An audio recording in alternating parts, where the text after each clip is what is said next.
Abre comigo a sua Bíblia no Evangelho escrito por intermédio do médico Lucas, Doutor Lucas, o livro de Lucas, Evangelho de Jesus, escrito por intermédio do evangelista Lucas, capítulo 22. Lucas, capítulo 22, versículo 23 e 24. Vou estar sendo bem objetivo. Lucas, capítulo 22, versículo 23 e 24. Amém? Vamos ficar de pé, em nome de Jesus.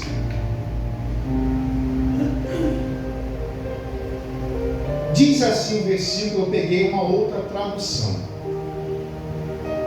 Os discípulos perguntavam então uns aos outros, qual deles faria tal coisa?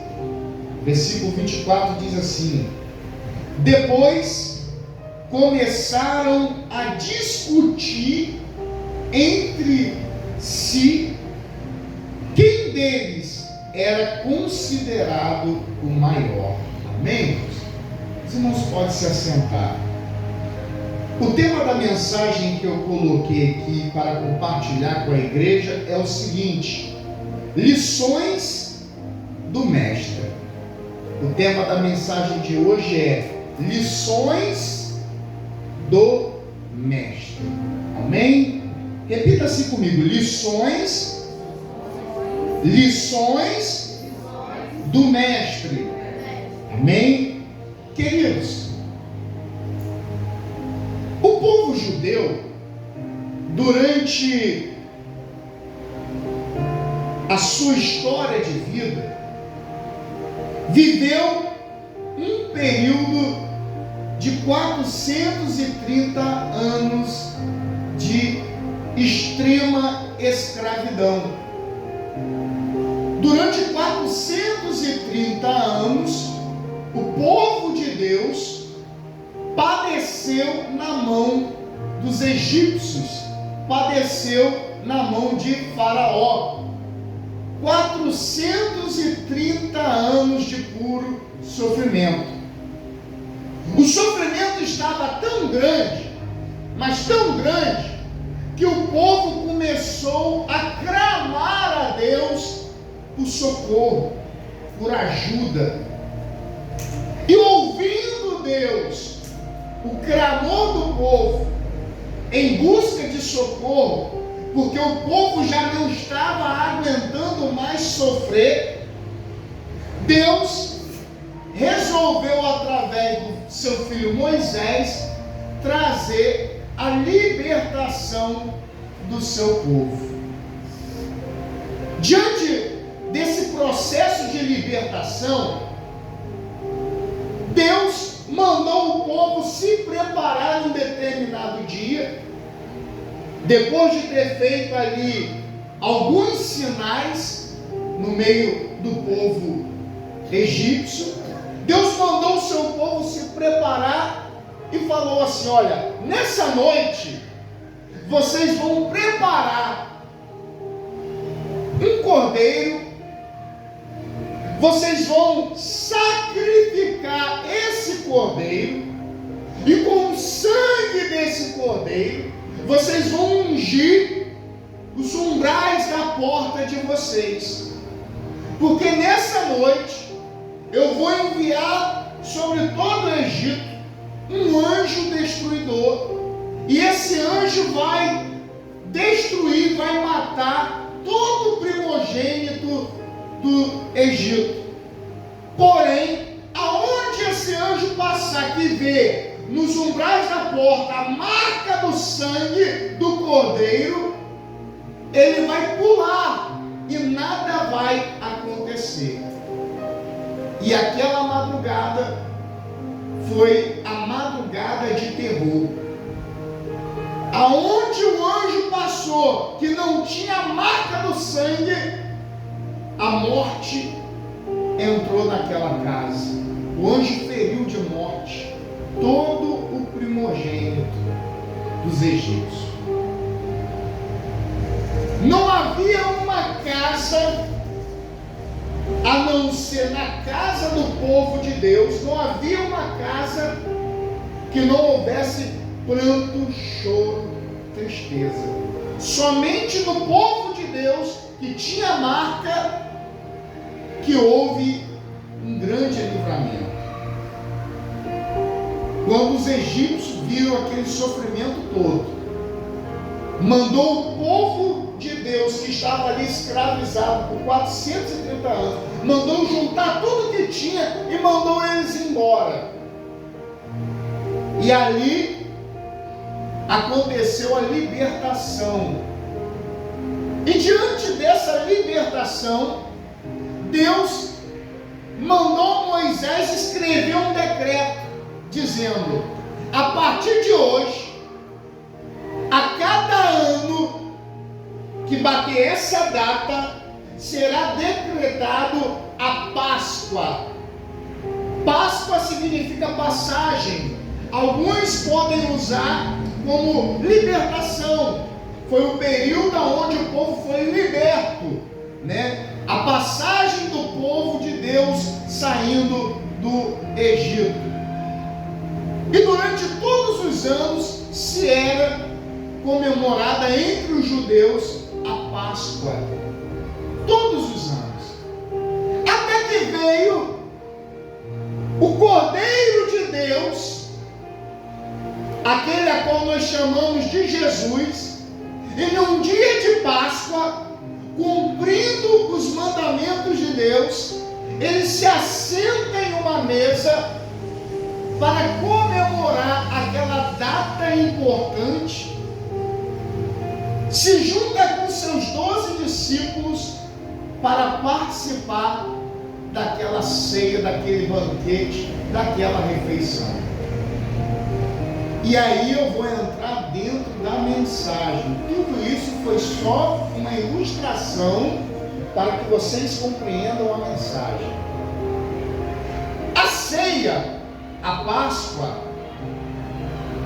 era algo tão sagrado para o povo judeu que nenhum judeu deixava de comemorar, deixava de realizar a Páscoa, por tamanha importância que era aquele dia. E Jesus, sabendo disso, se juntou com seus 12. Mas eu quero trazer um olhar clínico para os irmãos, para que os irmãos observem como ainda estava baixa a espiritualidade daqueles 12 discípulos.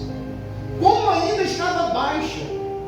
Observe que o versículo que nós lemos, no versículo 24, diz que depois que o Senhor Jesus falou algo entre eles, eles começaram a discutir entre si, né, querendo saber quem entre eles era o maior. E eu escrevi aqui, olha, qual é o nível da nossa seriedade diante das coisas de Deus? Aqueles discípulos, os 12 apóstolos, num momento tão sagrado, num momento tão importante, irmãos, pense comigo, participar de uma refeição com Jesus é algo importante, sim ou não? Com Jesus. Se você almoçasse com o prefeito, você ia se sentir feliz, sim ou não? Claro que sim, é o prefeito da cidade, é uma pessoa importante.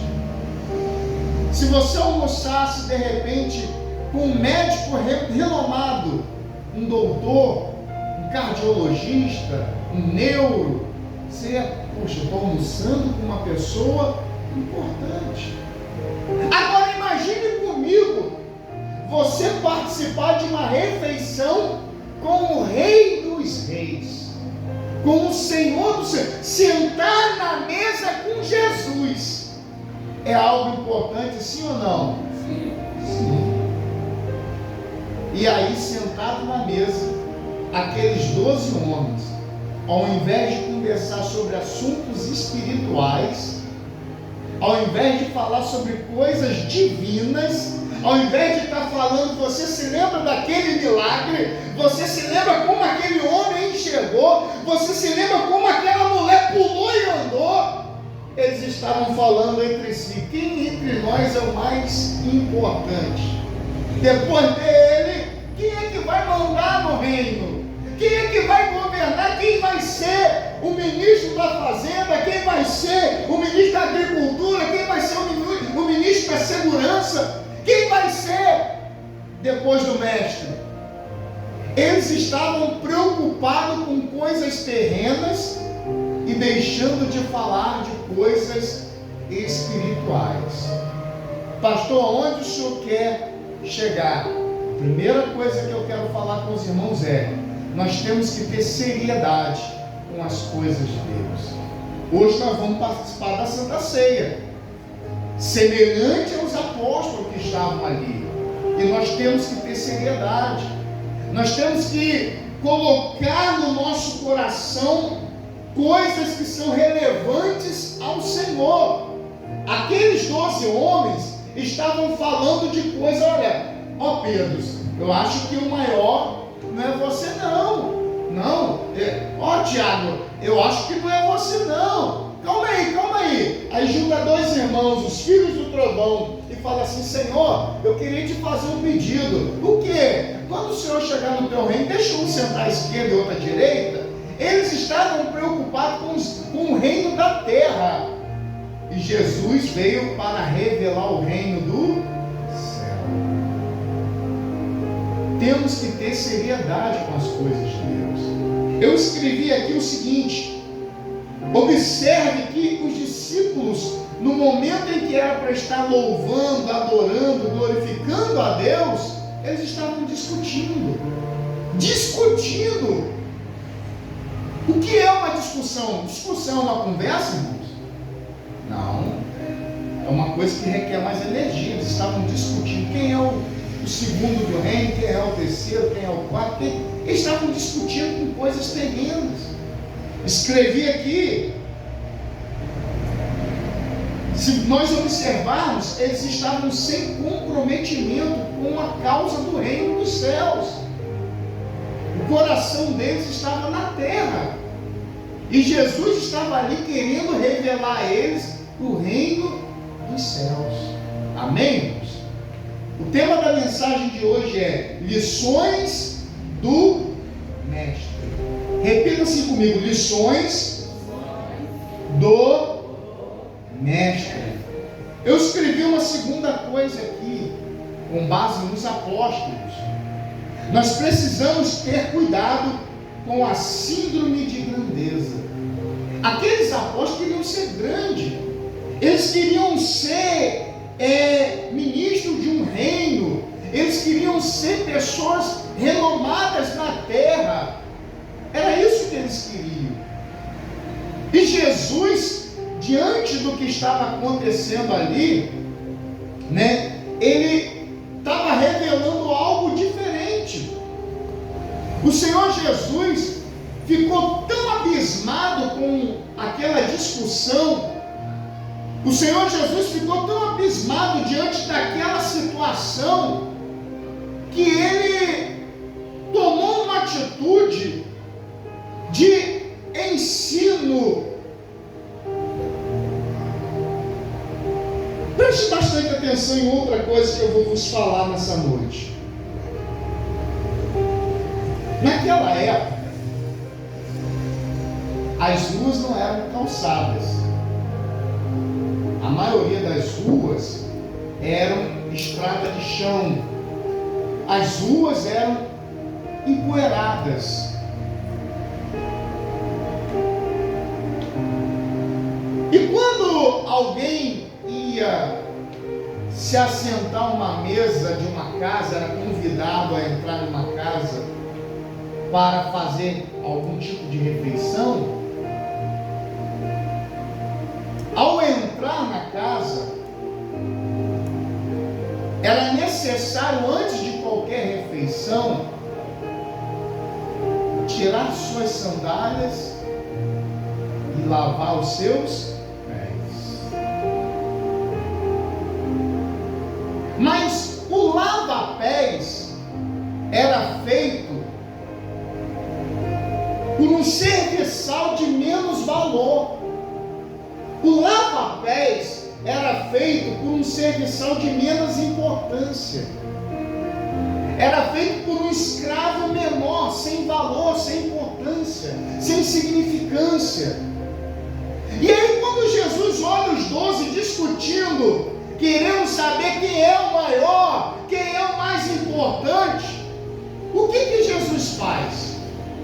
Ele pega uma toalha, ele pega uma bacia cheia de água e ele começa a lavar os pés dos seus discípulos. E os discípulos, vendo aquilo, se calaram. Até que um discípulo falador, chamado Pedro, quando Jesus chega para ele, querendo lavar os seus pés, Pedro fala: Senhor, o Senhor quer lavar os meus pés? Nós estamos aqui agora discutindo, querendo saber quem é o maior, e o Senhor está querendo fazer o papel de alguém que é sem importância. O Senhor está se colocando como um serviçal. Não, Senhor, os meus pés o Senhor não vai lavar, não. E Jesus diz para Pedro: Pedro, se eu não lavar os seus pés, você não tem parte comigo. E Pedro, entendendo aquela mensagem, Pedro fala o seguinte: bem, já que é assim, já que é dessa maneira, então não só lava os meus pés, lava também as minhas mãos, lave também a minha cabeça. Jesus responde a Pedro e diz: Pedro, vocês já estão limpos, e por estarem limpos, vocês só precisam lavar o quê? Os pés. E o grande ensinamento dessa noite é o seguinte, irmãos. O grande ensinamento dessa noite, guarda isso no seu coração. Você pode ter sido lavado nas águas do batismo. Você já se batizou. Você se lavou nas águas do batismo. Mas ao longo da nossa caminhada aqui nessa terra, nós estamos sujeitos a sujar os nossos pés. Ao longo da caminhada, mesmo sendo um cristão batizado, você está sujeito, na sua caminhada, sujar os seus pés. Caminhando, você toma um banho, sai limpinho do banheiro, anda descalço pela casa, daqui a pouco o seu pé está como? Está sujo. E Jesus, olha, você já está limpo, então já que você está limpo, só é necessário você lavar os pés. A maior lição que Jesus deu aos seus discípulos foi: aquele que quiser ser maior, que seja o menor, que lave os pés uns dos outros. Hoje eu vou fazer uma aliança com meu Deus.